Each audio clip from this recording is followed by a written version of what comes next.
Napier पे सन 2011 से काम कर रहे हैं। नेपियर ग्रास से पैलेट बनाने पे, नेपियर ग्रास से सीबीज। अगर आप इसको लगा लेते हो तो आपका विद इन 1 ईयर जो आपकी नेपियर से इनकम है वो आपकी जो ट्रेडिशनल फसल है उससे लगभग 3 से 4 गुना। जाकर देखिए आप वहां पर लगभग 22,000 के आसपास एकड़ उन्होंने लगाई है। 22,000 एकड़। नेपियर ग्रास ही एक ऐसी ग्रास है जिससे हमारे पास जो वेस्टेज बनेगा उससे हम लोग इससे पैलेट बना सकते हैं, जो कि लगभग सर का जो दावा है कि 5,000 तक की जीसीबी उससे हम ड्रॉ कर सकते हैं। मैं बोलता हूँ कि जितना आप कच्चा माल लेते हैं उसका 30 टाइम आपको प्रॉफिट है। भगवान ने चाहा अगर मैं 2 साल बचे रहा तो मैं राजस्थान में जरूर रहूंगा। और 40% जमीन अगर नेपियर हो गया ना तो मैं ये कहता हूं सर, इंडिया को एक टोपा भी पेट्रोल और डीजल कहीं से परचेज करने की जरूरत नहीं हो। नमस्कार दोस्तों, स्वागत है आपका हमारे YouTube channel Provex engineering and food processing private limited में। और मैं आपका दोस्त अंशुल जैन। दोस्तों, बायोमास से बायोमास पैलेट बनाने की कई सारी वीडियोस हमारे नेट पे फ्लोट हैं और हमेशा हर वीडियो में हम एक नए हमारे क्लाइंट के साथ, नए हमारे गेस्ट के साथ में हमेशा उपस्थित होते हैं। और आज इसी क्रम में ये एक अद्भुत वीडियो होने जा रहा है जो कि आपको अंत तक देखना है। आज हमारे साथ हमारे स्टूडियो में है मिस्टर रोशन लाल, जो कि कुरुक्षेत्र से हैं। रोशन सर, आपका स्वागत है। Thank you sir. जैसा कि मैंने आपसे थोड़ी देर बात की एंड दोस्तों मुझे बहुत इंटरेस्टिंग लगा कि सर नेपियर पे सन 2011 से काम कर रहे हैं। नेपियर ग्रास से पैलेट बनाने पे, नेपियर ग्रास से सीबीज बनाने पे कई दिनों से काम कर रहे हैं। लगभग 2011 से काम कर रहे हैं, 2014 आ गया, 13 साल हो गए। एक छोटा सा क्वेश्चन, जब मार्केट में बहुत सारी पराली पड़ी है, राइसेस पड़ा है, मस्टर्ड पड़ा है, बगास पड़ा है, मेली पड़ी है, सॉडस पड़ी है, कोयले की चूरी पड़ी है, एक्टिवेटेड चारकोल पड़ा है, नेपियर ग्रास को क्यों चुना आपने? क्या खास है नेपियर ग्रास में सर? बहुत प्यारा क्वेश्चन करे आपने। और अक्सर अगर हम पैलेट को एक रेगुलर लेना चाहे, अगर एनटीपीसी की हम पूरी की पूरी डाइट लेके चलें, जो उसकी कैपेसिटी है, जो जैसे कि सेंट्रल गवर्नमेंट ने कराया है कि हमने उसको 10% देना सर, आपको पराली से या दूसरे एग्रीकल्चर रेड्यूस जितना है उससे आपको पार्ट टाइम तो मिल जाएगा। ये नहीं कि 2 महीने चल जाएगी आपकी मशीन, 3 महीने चल, बट उसका आरओआई क्या आ जाएगा? 3 महीने आपकी चली, आपका 4 करोड़ रुपए उस पर लगे हुआ। लेकिन आपका नेपियर जो है वो एक रेगुलर घास है। आपका हर 60 दिन के बाद घास आता है। जिम्मेदार को भी हर 60 दिन के बाद इनकम है। 1 एकड़ पे 40 से 50,000।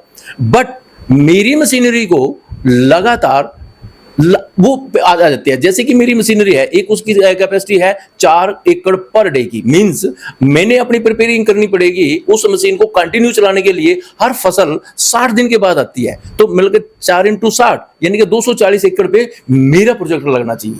यानी कि मेरे फार्मर मेरे साथ एमएसपी के तहत, जैसे कि लोग बोलते भी हैं कि एमएसपी नहीं, हम दे रहे हैं। हमारी पहली कंपनी है कि जो एमएसपी के तहत 5 साल का आपका एग्रीमेंट करती है फार्मर के साथ, प्लस उसको अपना जो सीड है वो बड़ा आरामदारी से हम इतना देते हैं कि जैसे कि 10 रुपए का सीड लगाते हैं, एक स्टिक्स का मैं 20 पैसे में देता हूँ। मींस फार्मर से ये नहीं है कि पैसा सूलना, फार्मर से ये कि उसको अवेयर करना कि अगर आप इसको लगा लेते हो तो आपका विद इन 1 ईयर जो आपकी नेपियर से इनकम है वो आपकी जो ट्रेडिशनल फसल है उससे लगभग 3 से 4 गुना। और अगर आप इसको लगातार हमारे एमएसपी के तहत 5 साल एग्रीमेंट के साथ, हमारे फार्मर एग्रीमेंट बोलते हैं, किसान समझौता, अगर उसके अनुसार वो कर लेते हैं तो अगले 3 से 4 साल में उसको लगभग आपके 5 से 6 लाख रुपया एनम इनकम आ सकती है। इसमें कोई शक नहीं है। जिससे फार्मर और आज मेरे को सर से आपके एक और पता चला कि इसके अंदर हम अगर डाइजेस्टर में ना निकाल के इसको कैटल फीड में भी लें तो इसके अंदर बहुत ज्यादा है। जैसे कि आपकी हमारे पथमेड़ा में मेरी एक मीटिंग हुई थी, उसमें मेरे को इनवाइट किया था कि सर बताएं, हम ज्यादा से ज्यादा इंडिया की सबसे बड़ी पथमेड़ा गौशाला है, तो उसमें हम ग्रास पे ज्यादा से ज्यादा किस घास को लें? नेपियर को लें। क्यों? क्योंकि हमारी जितनी साहिवाल गाय है और जो भी हमारा जो इंडियन कैटल है उसको सबसे ज्यादा आपकी कैल्शियम की जरूरत है, सबसे ज्यादा। और फिर अगर हम उसको लें हरा चारा, हरे चारे के अंदर आपका हरा प्लस ड्राई दोनों का अल्टरनेट आपका नेपियर बनता है। तो जैसे मैं उसके बारे में बताऊं कि आज जाके देखिए आप वहां पर लगभग 22,000 के आसपास एकड़ उन्होंने लगाई है। 22,000 एकड़, क्योंकि पथमेड़ा में 1 लाख तो नंदी बलद हैं। 1 लाख, उसमें 10 लाख का डेली का घास आता है। तो मैं अपने आप को बड़ा धन्यवादी मानता हूं कि मेरे इस छोटे से काम से पथमेड़ा में आज जानते हैं कि हाँ, कोई कुरुक्षेत्र से आया था और उन्होंने हमारे को अल्टरनेट दिया, आज हमें घास मांगने की जरूरत नहीं है। तो ये नेपियर है सर। नेपियर कोई एक छोटी मोटी चीज, चाहे आप उसको परमार्थ में ले लीजिएगा, गौशाला में ले लीजिएगा, और आने वाले समय में तो मैं ये कहूंगा, अगर जिस भी जिम्मेदार ने नेपियर को लगा लिया, जैसे कि हमारे गडकरी जी बोलते हैं कि अगर कोई कोला पैदा करेगा तो जिम्मेदार करेगा, अगर सीएनजी करेगा तो जिम्मेदार करेगा, अगर कोई एथेनॉल करेगा तो जिम्मेदार करेगा। तो कैसे नहीं एक किसान की कैसे नहीं 4 गुना इनकम हो जाएगी, और वो ही सिर्फ नेपियर पे। Napier alternate of Napier substitute आपने केन का लेना पड़ेगा। अगर हम इसके इन फ्यूचर देखें, आपकी जो नेपियर है, नेपियर के अंदर हमारा जो मोलेसिस आता है, मोलेसिस होता है 3.8, और ये कहेंगे 44%, 44 ग्राम भी कह लिए, 44 ग्राम आपको प्योर एथेनॉल मिल जाती है। और उसका जो रिड्यूस है, उसका जो मेन्योर है, उसमें से आपको 7.5% आपको सीएनजी मिल जाती है। और फिर लास्ट का जो मेन्योर आता है 45 डेज के अंदर आपका डाइजेस्टर घूम के आता है सर, उसमें से भी आपको 32% आप पैलेट का यूज कर सकते हो। और आपसे मैंने एक बात आज जो सीखी, वो एक अलग ही है। अगर फीड में हम इसको, अगर हमारा बच भी जाता है, अगर फीड में हम इसको यूज करें, तो मैं ये कहता हूं कि हमारा पशुधन बहुत ही स्वस्थ आ जाएगा। आप दूध की तो बहुत उसकी बात छोड़िए, इसके अंदर फाइबर इतना होता है सर। फाइबर में जैसे कि आपने पशु के बारे में सुना, जैसे आज बरसात आ जाती है तो उसके पांव सड़ जाते हैं, पांव सड़ जाते हैं। कारण क्या है कि उसके अंदर फाइबर की कमी आ जाती है। फाइबर की कमी आने से, जिसको मुंह खुर की बोलते हैं, हरियाणा में हमारे मुंह खुर बोलते हैं, मुंह खुर होते हैं, तो वो कटने शुरू हो जाते हैं। अगर आपने गऊ को या आपने बैल को या आपने झुट्टे को, भैंस को भी, इवन देन ऊंट को सर, अब मेरा खुद का वो सर, उसको कभी भी पैर गड़ने की बीमारी नहीं आएगी। ये इतनी अच्छी घास है, यानी कि लगभग 70% तो जितनी भी बीमारियां हैं ना पशु की, वो ऑटोमेटिक खत्म हो जाएंगी। ये है सर इसकी। तो बहुत ही इंटरेस्टिंग जानकारी हमको मिली कि एक नेपियर ग्रास ही एक ऐसी ग्रास है जिससे कि हम लोग एथेनॉल बना सकते हैं, मतलब बायो एथेनॉल बना सकते हैं, सीपीजी यानी कंप्रेस बायोगैस बना सकते हैं, और इसके बाद भी जो हमारा मैन्योर, इससे मैन्योर बन सकता है, और उसके बाद भी हमारे पास जो वेस्टेज बनेगा उससे हम लोग इससे पैलेट बना सकते हैं, जो कि लगभग सर का जो दावा है कि 5000 तक की जीसीबी उससे हम ड्रॉ कर सकते हैं, 5600 तक की जीसीबी हम ड्रॉ कर सकते हैं होती है। और मैक्सिमम आप जितने भी आप लेना चाहें, अगर इसकी आप कैलोरीफिक वैल्यू को लेके चलें, इसकी अपनी खुद की, अगर आप इसमें से मोलेसिस सेपरेट नहीं करते, डायरेक्ट अगर आप इसको पैलेट में यूज करना चाहते हैं, तो इसकी 5600 से स्टार्ट होती है, 5600 से 5700। और हमारे वो भी अगर हम मिक्स ना करें किसी भी तरह का, क्योंकि देखिए मैं आपको एक बता देता हूं, हमारा एनटीपीसी के अंदर जो माइनिंग कोल है, उसके अंदर मैक्सिमम अमोनिया है। मैक्सिमम अमोनिया मींस ये है कि जो हमारे डाइजेस्टर बनता है, जिसके अंदर हमारा वो बर्न होता है, उसकी जो दीवारें हैं, वो लगभग मैक्सिमम 30 से 35 साल में उसको बर्न तोड़ देता है। वो तो अमोनिया है, फटता है। लेकिन इसके अंदर जो अमोनिया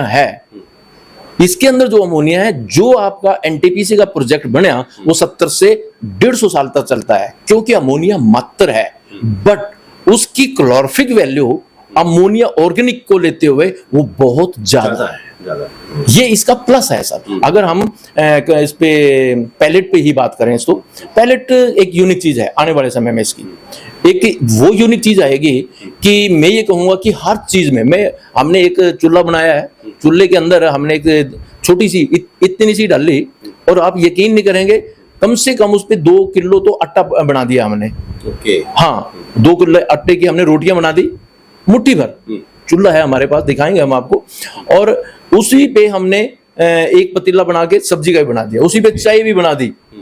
मतलब कि वो चूल्हा ही ऐसा है, वो धीरे धीरे जलता है। तो यहां से पता चल जाता है कि इसकी जो कैलोरीफिक वैल्यू वो स्टेबल चलती है, ऐसे नहीं फक देसी हो गई। जैसे माइनिंग कोल है, माइनिंग कोल का कुछ एकदम से फड़क से जाएगा, बट वो लगभग आधा घंटा तो चलेगा, वो खत्म हो जाएगा। लेकिन इसका जो है वो बड़ा स्टडली चलता है, लंबे समय तक चलता है। प्लस इसकी जो एस है ना वो बहुत कम है। आपके उसकी एस की देख लीजिएगा, आपको अगर माइनिंग कोल के एस को हम लें सर, यूजलेस है। अगर नीर बाट आपके कहीं सीमेंट का कोई कारखाना है उसको पिकअप कर लेगा, अदरवाइज जैसे हमारे हरियाणा के अंदर पानीपत को देखिएगा, इतना पूरा शहर है, इतने में हमारा उसका कुर्ड है, यानी कि उसका ढेर है, ठीक है ना।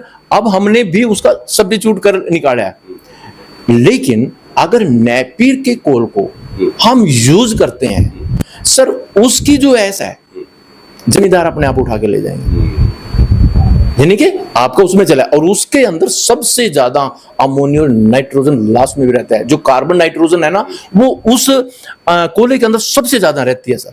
उसमें तो आपके माइनिंग कोल के अंदर कार्बन होती नहीं। अब जैसे कि हम है जमींदार है आपका, चाहे हरियाणा है आपका, राजस्थान है, पंजाब है, गर्मी के जब लू चलती है तो कार्बन के लिए अपने उसको खुला करके छोड़ते हैं। क्यों छोड़ते हैं? उसमें कार्बन ज्यादा आ जाए। लेकिन नेपियर की एस जो है, अगर आपके पास लू भी नहीं लगी उस खेत में डाल दिया तो सेम बराबर है। इतना इसका एस का वैल्यू है। और प्लस अगर आपने इसको सीमेंट में मिक्स कर दिया तो सर 100 साल की मैं गारंटी देता हूं सीमेंट के अंदर इसकी एस में इतनी पावर है। सर एक आपने मुझे जानकारी दी थी कि एक सरकार का मिशन है कि सरकार लगभग 5000 के आसपास प्लांट है नेपियर पे लगाना चाह रही है, और उसका मकसद सरकार का जो है वो बायोइथेनॉल भी है, मैन्योर भी है, बायोमास पैलेट भी है, और जैसा कि आज अपन ऐड किया कैटल फीड भी उसका हो सकता है। क्या स्कीम है सरकार की? थोड़ा सा उस पर प्रकाश डालिए, लोगों तक पहुंचे। सर हर कोई भी बड़ा प्रोजेक्ट हो उसकी अगर हम प्लानिंग पे लेके बात चलें तो एक 25 ईयर प्लानिंग होती है, एक 10 ईयर प्लान होती है, एक 5 ईयर प्लान होती है। बट आपका जो ये बायोकोल सीएनजी एथेनॉल है वो सरकार या कमीशन में एक 25 ईयर एक प्लानिंग बनी थी और उसको दबा दिया गया था। लेकिन मोदी जी की एग्जीक्यूटिव टीम ने उसको जैसे उठाया, उसकी प्लानिंग क्या है कि अगर हम एक ही काम से एक जिम्मेदार से लगा हुआ जो एग्रीकल्चर लेबरर है उसको, प्लस अपने जितना भी पशु है उसको एक बराबर एक ही उससे लेके चले तो वो बनता क्या है। तो सर 2017 का एक एमएनआरई का नोटिफिकेशन आया 2017 में कि एक जो जैसे कि हमारे को नाबार्ड बायोगैस पे एक पैसा देता था, हर बार आ जाता था, उड़ जाता था। बट हमारा आदरणीय मोदी जी की जो एग्जीक्यूटिव कमेटी है उसने क्या किया, इसको एक इकट्ठा कर लिया। उसने क्या भी किसी को 1 क्यूबिक मीटर का, 2 क्यूबिक मीटर का, 4 क्यूबिक मीटर का फार्मर्स को ये आप बायोगैस प्रोजेक्ट ना दें। 50, 100, 200 का एक इकट्ठा करके, यानी कि नियर अबाउट आपका 2 से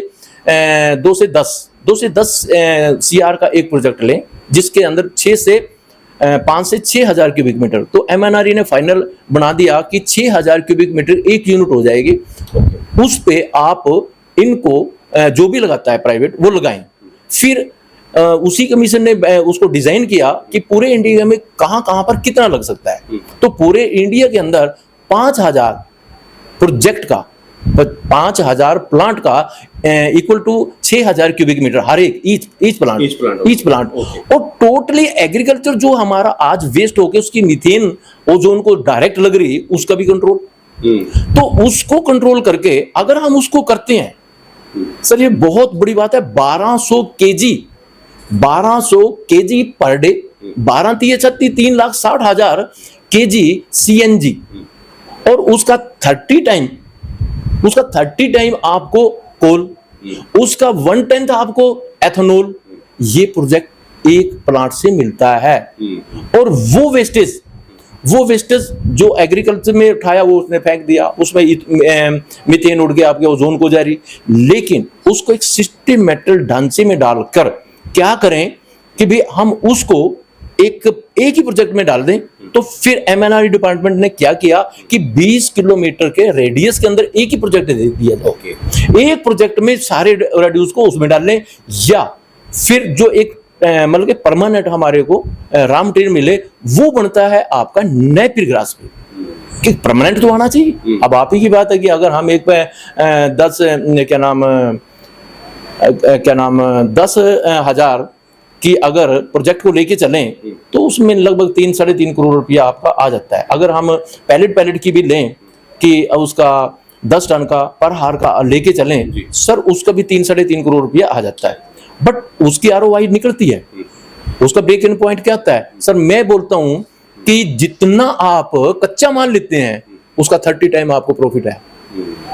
ये बहुत बड़ी वो है सर, कच्चा माल फार्मर्स का। अगर फार्मर्स को उस 30 टाइम का 50% आप रिटर्न कर देते हैं तो गडकरी जी झूठ नहीं बोल रहे, ये सच्चाई है कि उनकी डबल जाएगी। अब मैं आपको एथेनॉल पे भी बता देता हूं। एथेनॉल 3 तरह की है सर, जो इसी से बनेगी, नेपियर से बनेगी। एथेनॉल नंबर 1 एक टेबलेट होती है जो जेट में चलती है। आज तक इटली ने और कनाडा ने हमारे को दिया, यानी कि इवन देन मैं कहूं पूरे एशिया को दिया। लेकिन नेपियर ग्रास से जो हमारी टेबलेट आती है एथेनॉल कैटेगरी 1 जो जेट में चलती है सर, 1 लीटर को डोनेट कर देती है वह 100 लीटर के बराबर। ओके, अचंभे बड़ी बात है सर, इसको ऊपर नहीं जाती है बातों को, समझता नहीं इस बात को। सेकंड क्या है? सेकंड है सर आपका बी क्या है? 1 लीटर के अंदर फोर्ड जैसी कार आज से 9 साल पहले, लोग अगर इंडिया में हम बात करते हैं ना तो मानते नहीं, फोर्ड जैसी कार 1 लीटर में 600 से 700 किलोमीटर चलती है। दूसरी बात कि सी कैटेगरी को हमारी सेंट्रल गवर्नमेंट ने सबसे पहले अचीव किया, जो 10% का है, जो 10 फोकल आपने फ्यूल किया, उसका है क्या? कई लोग तो इसी को नहीं समझते कि ये 10% क्यों डाल रहे हैं।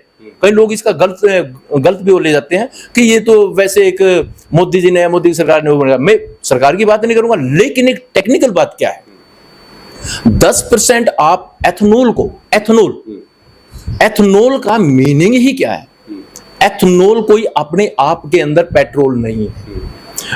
एथेनॉल एक बर्निंग पावर है जो आपके पेट्रोल में, जो आपके डीजल के अंदर 30% जो मॉइस्चर होता है ना उसको बर्न कर देता है और कुछ नहीं होता। तो आपकी अगर उसको बर्न कर दिया 30% को, तो मेरे को ये बताओ इंजन की सर्विस कराने की जरूरत क्या रहेगी? बहुत सही बात है, गलत तो नहीं सर? अगर कराने में पड़ गई तो आपको आप 6 महीने में करा दीजिए, 3 साल में कराएं, क्योंकि उसके आप अंदर लगा के देखो उसको धुआं तो है ही नहीं। तो ये एथेनॉल की पावर है इन फ्यूचर। और जो इंडिया के अंदर, नॉर्थ इंडिया के अंदर जो आपका नेपियर उगता है, उससे तीनों तरह की अगर आपकी एथेनॉल आ जाती है सर, तो इंडिया में बोलता हूं जो तीसरी इकोनॉमी की बात करते हैं ना, मेन प्रोजेक्ट यही बनता है। ये सच्चाई है सर। क्यों? क्योंकि एकदम से एम्प्लॉयमेंट खत्म। जैसे कि मोदी साहब ने कहा या एग्जीक्यूटिव कमेटी ने उसने कहा कि भी जो आपकी जितनी भी रिवर्स हैं, जो आपके रेलवे ट्रैक्स हैं, उन पे ये लगाया जाएगा, नेपियर लगाया जाएगा। बल्कि आपको शायद नहीं पता, आप राजस्थान में रह रहे, राजस्थान के अंदर सबसे ज्यादा नेपियर सीड तैयार है। अच्छा। हाँ, 2024 के बाद, यानी कि इलेक्शन की प्लानिंग थी इनकी, 25 के अंदर फार्मर्स को फ्री में भी देंगे। आपके राजस्थान में तो सब्सिडी मिलती है, हमारे हरियाणा के अंदर भी स्टार्ट कर दिया, सब्सिडी मिलेगी भी, जो इसको लगाएगा उसको सब्सिडी मिलेगी।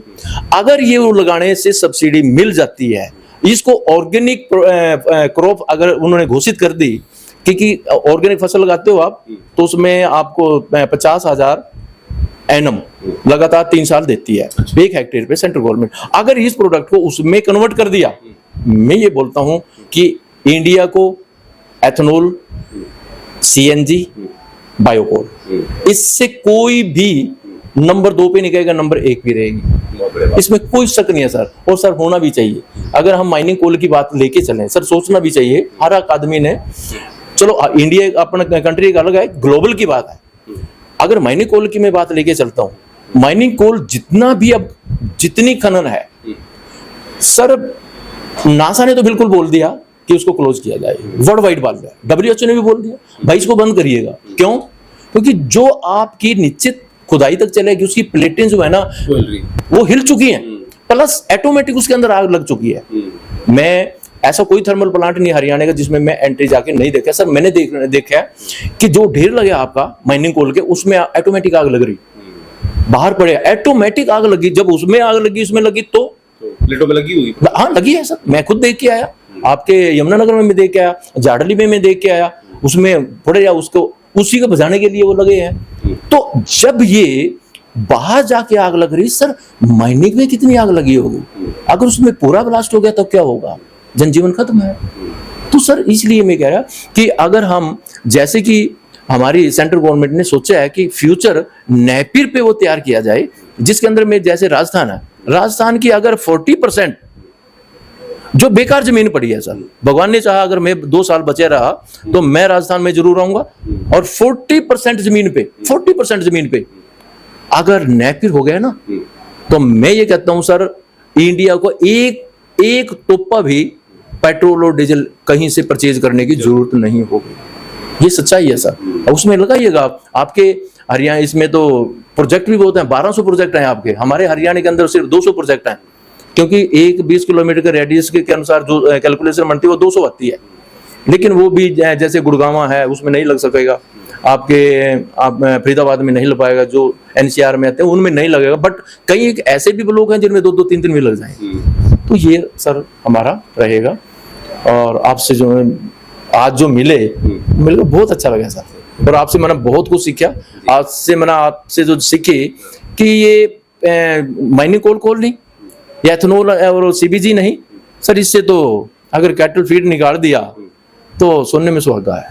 तो अब एक बहुत इंपॉर्टेंट क्वेश्चन सर मैं जो पूछना चाह रहा हूँ कि जैसे सरकार ने बोला कि भाई 6000 मीटर क्यूब का आपका एक प्रोजेक्ट हो गया, 20 किलोमीटर के अंदर लगेगा, और उस पर 5 करोड़ रुपए सरकार ने सब्सिडी दी है प्रोजेक्ट कॉस्ट पे, और वो भी आपने बताया कि 1 साल के प्रोडक्शन के बाद, राइट, 1 साल के प्रोडक्शन तक नहीं मिलेगा, उसके बाद के प्रोडक्शन पे आपको वो सब्सिडी ग्रांट होगी।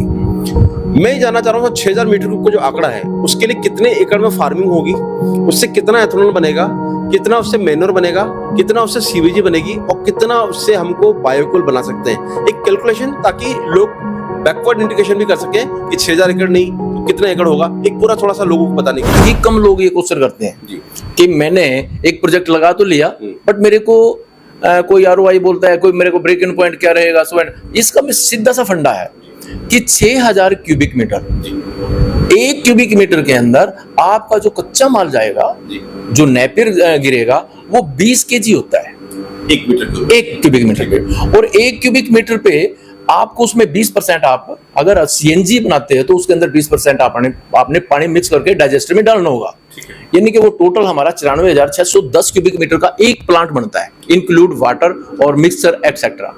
तो अगर हम 6000 क्यूबिक मीटर की आपने डिफर जो आपने प्रोडक्शन पूछा है, जैसे कि आपकी सीएनजी है, सीएनजी का सबसे पहले तो यह 6000 को 20 से आप मल्टीप्लाई कर ले, 12 लाख केजी पर डे आपको उसमें गया, और 12000 का 2.5 जो स्टैंडर्डाइज चीज है कि उसके अनुसार आपको वो मिलेगा, यानी कि लगभग 25000 किलो यानी 25 टन पर डे आपको सीएनजी मिलेगी, सीबीजी मिलेगी, सीबीजी ऑब्लिक सीएनजी बोलते हैं, और सेम प्रोसेस आपका एथेनॉल का है, सेम वो मिलेगी, ठीक है।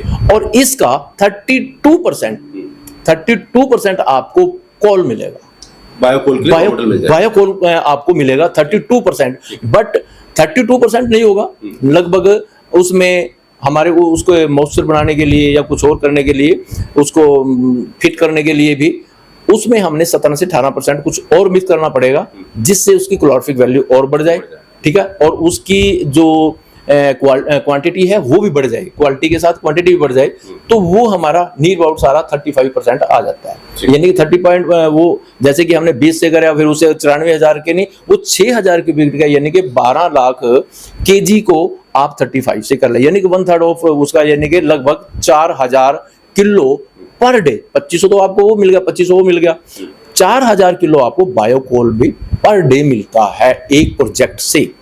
अगर टोटल की रेवेन्यू से निकालें हम, तो सर एक प्रोजेक्ट से, एक ही इस प्रोजेक्ट से 6000 क्यूबिक मीटर का है, उसका पर मंथ इनकम 10 CR निकलती है। 2.5 से 3 CR आपका एथेनॉल का निकल, मल्टीप्लाई कर लीजिएगा, 2.5 से 3 आपका एथेनॉल का निकलता है, और उससे 20% एक्सेस पैलेट्स का निकलता है, पैलेट्स का निकलता है सर। पैलेट्स में मैं अगर पैलेट्स की बात लेके चलूं कि कई लोगों में कंफ्यूज है कि पैलेट्स जाएगा कहां, मिलेगा कहां, मैं आपको थोड़ा बता देता हूं। जैसे मैं काम कर रहा कि हमने आपके झज्जर, रोहतक और आपके पलवल की इस बेल्ट के अंदर प्रोजेक्ट लगाने स्टार्ट कर लिए। क्यों? क्योंकि इसमें हर एक को 2026 के बाद, WHO की रिपोर्ट के अनुसार 2026 के बाद आप बायोकोल यूज करेंगे ही नहीं, ये डायरेक्शन आ चुकी है कंप्लीट।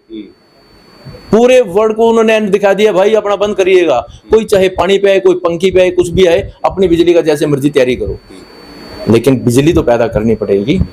तो बायोकोल को अगर मैं दिल्ली के प्लांट को लेके चलूं, 3800 टन पर डे दिल्ली की एनटीपीसी को चाहिए।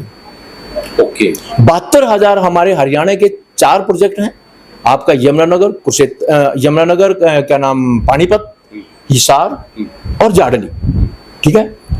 इनमें हमारा 7200 टन पर डे चाहिए। सर अगर इसका 50% भी हो गया तो मैं कहूंगा फार्मर की जो इनकम है ना वो 10 टाइम हो जाएगी। 10 टाइम जाएगी, इसमें कोई शक नहीं। तो अगर हम उसको लेके चलें, ये नहीं है कि भाई कब बिकेगा, कहीं नहीं बिकेगा। सर ये तो एनटीपीसी का 10 साल का एग्रीमेंट है, हाथ जोड़ दिया, अरे भाई बना लो कोई और मेरे से वो कर लो। और प्लस बता देता हूं सर, प्लस ये है कि एमएनआरई ने, एनटीपीसी ने, सेंट्रल गवर्नमेंट ने डिक्लेयर किया, अगर आप तैयार करते हो ना मैं आपको 10 साल का एडवांस भी दे दूंगा। ओके। अगर आप बायोकोल पे काम करते हो तो 10 साल का एडवांस है। जो आज तक हमारी कुछ एक यूनिट्स हैं जो दे रही हैं उनको 10 साल का एडवांस आ रहा है। और कोला कितना देती हैं, जो एग्रीमेंट है वो नहीं है। इसको भी जरूर देखा जाए, ये मतलब कि सेंट्रल गवर्नमेंट ने देखना चाहिए। अरे उसने बोला मैं 10 टन डेली दूंगा, 1 टन तो दे, 2 महीने के बाद 4 दे। हम यही एग्रीमेंट कर रहे हैं सर। हमारा एग्रीमेंट रहेगा कि पहले 6 महीने के बाद हम उसको 10 टन देंगे। हर महीने एक मशीन जाएगी हमारी, जो कैपेसिटी आज लगी वही एक मशीन आगे, यानी कि 12 महीने का हमने टारगेट बनाया। 12 महीने लगातार हर महीने एक मशीन जाएगी। हम चाहे एक टन की पर हार की स्टार्ट करें तो एक की हर महीने लगेगी। अगर ये सिस्टम बनाए, मेरी अपनी खुद की इक्वेशन है, तो मैं मानता हूं 2025 और 26 तक हमें माइनिंग कोल की जरूरत नहीं रहेगी सर। ये है। तो हम सुन रहे थे रोशन सर को, और कितना विजनरी इनका जो स्पीच था कि 2025-26 तक सर कह रहे हैं कि बायोकोल इतना छा जाएगा, या बायो इथेनॉल बोले या हम सीबीजी बोले, हम इतने इंडिपेंडेंट हो जाएंगे कि जो हम 3 ट्रिलियन की जो इकोनॉमी सोच रहे हैं हम लोग अभी हैं, और हम 5 ट्रिलियन पे हम जाना चाह रहे हैं, इसी से हो जाएगी। तो इसी से हो जाएगी। और सरकार का जो विजन है कि सरकार रेलवे ट्रैक के पास या नहरों के पास में या नदियों के पास में इन सबको ग्रो करके सरकार चाहती है कि हम बायोइथेनॉल में, सीबीजी में यानी कंप्रेस बायोगैस में और बायोकोल से हम अपने थर्मल प्लांट को इंडिपेंडेंट बना दें। हम कोल का दोहन और या कोल का जो इंपोर्ट है वो रोक सकेंगे। कई डॉलर हमारे जो बाहर जा रहे हैं खरीदने वो बचेंगे, दोहन बचेगा, और इस तरह से इंडिपेंडेंट इंडिया को क्रिएट करने में, बायोकोल को क्रिएट करने में बायो सीएनजी से और बायो इथेनॉल के माध्यम से नेपियर ग्रास या सुपर नेपियर ग्रास की बड़ी भूमिका रह सकती है। ऐसा मैं सर आपकी बात से समझ पाया। तो दोस्तों बहुत ही इंटरेस्टिंग जानकारी रही, और सर से हम लोग लगातार जुड़े रहेंगे।